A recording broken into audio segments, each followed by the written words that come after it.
As we've already seen, the 5th century BCE starts off with Athens and Sparta and various Greek city-states fighting on the same side against the Persian invaders.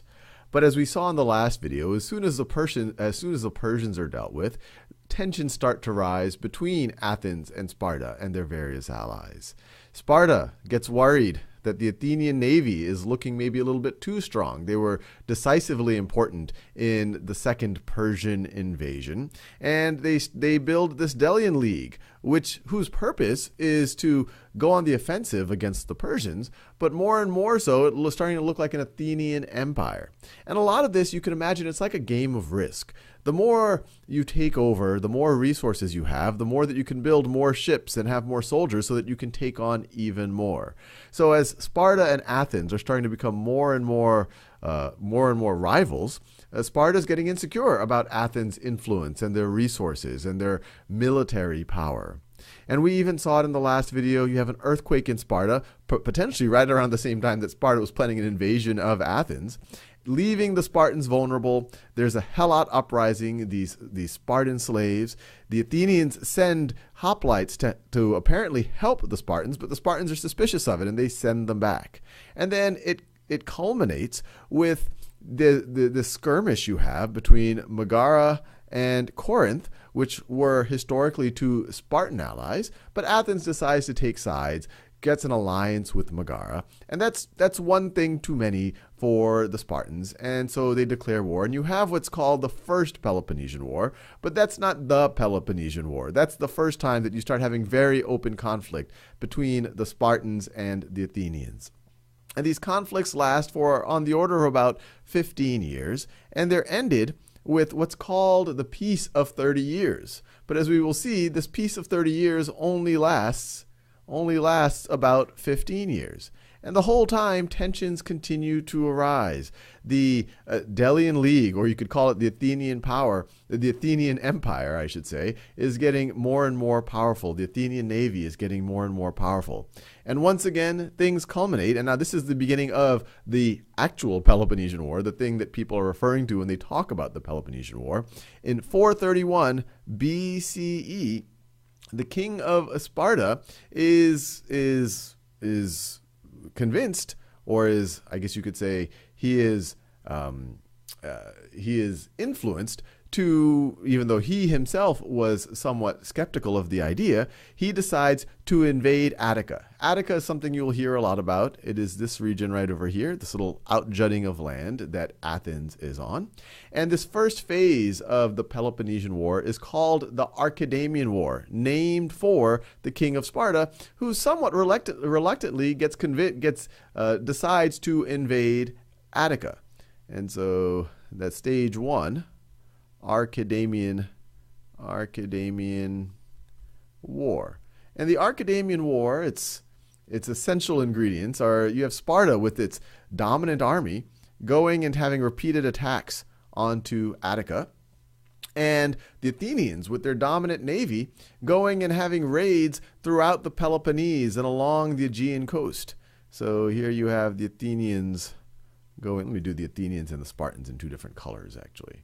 So here you go. Let's do the Spartans in this red color attacking Attica with their army. And now let's have the Athenians with this light blue color coming here and attacking various points on the Peloponnese and in the Aegean, further extending their influence. Now that first phase ends, and it goes on for quite a bit. It goes on for about 10 years, ends with the Peace of Nicias, or Nicaeus. But as you'll see, and that was actually intended to be a 50-year peace, but as you'll see, it doesn't last long at all. The skirmishes continue, and in 415, the Athenians say, hey, we want to extend our power. Remember, it's like this game of Risk. The more city-states you take over, the more citizens that you're able to tax, the more soldiers you will have, the more wealth you will have, the more shipbuilding capability you will have. So the Athenians get this great idea to sail all the way to Syracuse And just to be clear where Syracuse is, Syracuse right over here on the coast of Sicily. And this is a long distance in this ancient world. To get this idea to sail all the way to Syracuse to try to take it over and essentially to extend their empire. So this right over here is in 415, this long voyage to take over Syracuse. And it is disastrous. The fleet that tries to go is able to be destroyed. And they get the folks in Syracuse are able to get the assistance of the Spartans. And so that Greek fleet is destroyed. And this is often viewed as the second phase of the Peloponnesian War. And so this is the attack at Syracuse. Attack at Syracuse. The failed attempt of the Athenians to get Syracuse. And this is a 2-year period of time, because once again, this is no joke to send your navy and to try to get at Syracuse. And then that takes us into the third phase of the Peloponnesian War. Let me scroll this over a little bit. The third phase is often called the Ionian War. Ionian War. Ionia is this region that's now in modern day, off the coast of modern day Turkey. You have many of the city-states that were part of this Athenian empire. They're starting to revolt. You can imagine that the Spartans are trying to help those revolts because they're trying to get the Athenians wherever they are. This is often also called the Decelean or Decelean War. Decelia, or Decalia, I'm probably not pronouncing well, is a little village right over here at the top of Attica. And it was a strategic location that went over to the Spartans, and that's where the Decelean War gets its name. But over the course of this third phase, the Spartans get help from the Persians. Remember, this was their enemy. The Spartans and Athenians had unified against the Persians, but some time has passed. We're now 70 or 80 years later, and the Spartans say, hey, we want to win this thing decisively. They get the help of the Persians. And finally, in 405 BCE, there's a decisive naval battle at Aegospotami. And I'm sorry to all of you Greeks out there that might be listening. I know my pronunciation is not perfect or close to perfect.